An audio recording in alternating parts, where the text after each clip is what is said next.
Next, how many of you have ended up with food you don't know what to do with after Christmas? Well, the Stapleford Community Group is making sure hardly a crumb gets wasted in their area.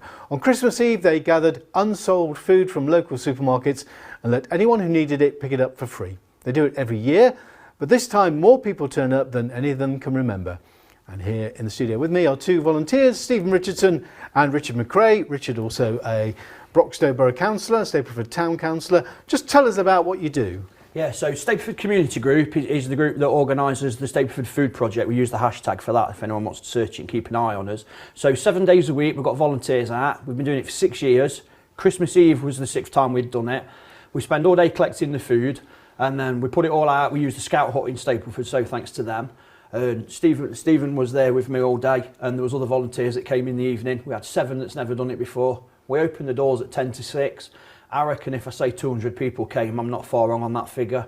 And yeah, every item when we gave away 27 turkeys and all the food had come from Aldi, Lidl and the Co-op. And then we had some local businesses. We had Robert Ellis collecting for us, which is estate agents, TRS, which is a vehicle place in Stanton, Feet in Stapleford, and also Sense. Lots of local people donated as well. So it's a real community effort, and that's what we've always been about. And so this supermarket food is stuff then that is out of date, effectively, that they can't sell the following day. Is that right? Yeah, and it's stuff that obviously they can't keep in the shop over the Christmas period, so they let us have it.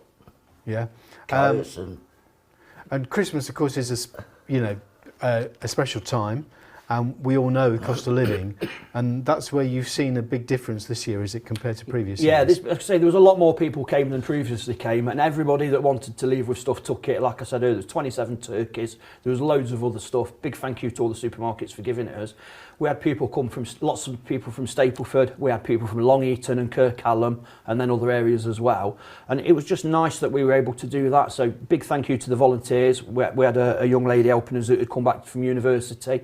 We even had councillors Steve Carr and Barbara Carr turned up with their son who'd come back from Canada to spend Christmas with his family and ended up helping out do the food. So, you know, really kind of them as well to give up their evening.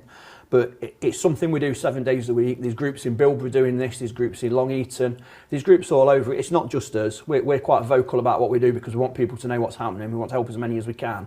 But we've got to remember there's lots of people doing this all over Nottingham, and I think it's a better place for it. And I guess the food would just go to waste. Would it just end up in the tip? Yeah, it's stuff that years ago would have got thrown away. So for the past 6 years, we've been saving all that food. Christmas Eve is always the biggest day, but we're doing this 7 days a week. Apart from Christmas Day, we all had that day off.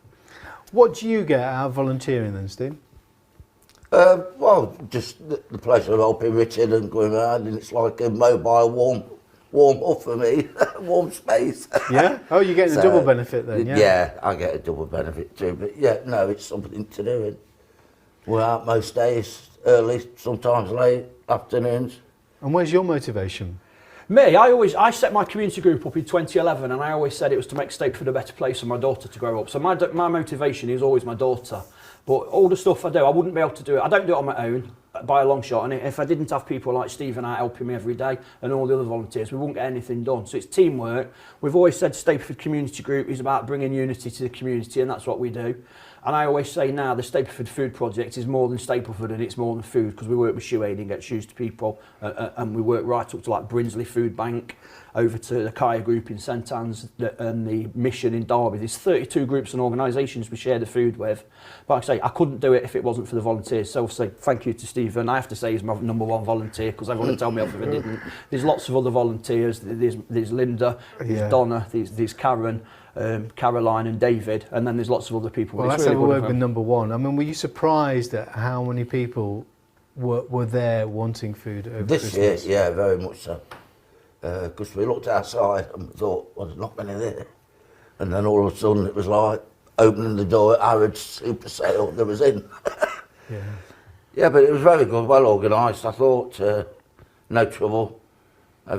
We let them come in. When they moved from one table, then the next people come in and so on. So it was a steady flow all the way around the hall.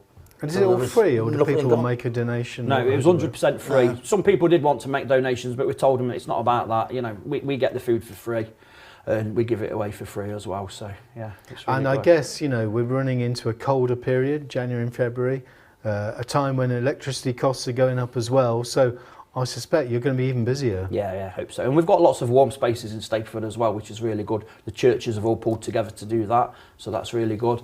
And like I say, we just get as much food as we can to people, but the big thing is thanking everybody, thanking the volunteers, and making it clear to people that there's a big group of us doing this. You know, and I just want to thank everybody. You don't do it on your own. And what's the most touching thing you've seen? I don't know. There's stories. There's so many. There really is. I don't know what's the painted from the little girl. Yeah. We had a painting done from a kid that came to when we was doing the food, and they drew a picture on a piece of A4 paper, and it was a picture of what looked like the van, the tables with the food on, and they said there was, I think, the girl and her 2 family members, and then they said there was Stephen and I on the picture as well. And yeah, a kid presented us with that, and that was really nice. But stories we hear from people, yeah, there's some really sad ones, but we just got to do what we can, haven't we, if we can.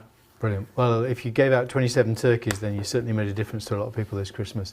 Thank you very much for joining us in the studio, and keep up the good work. Thank you. Thank you.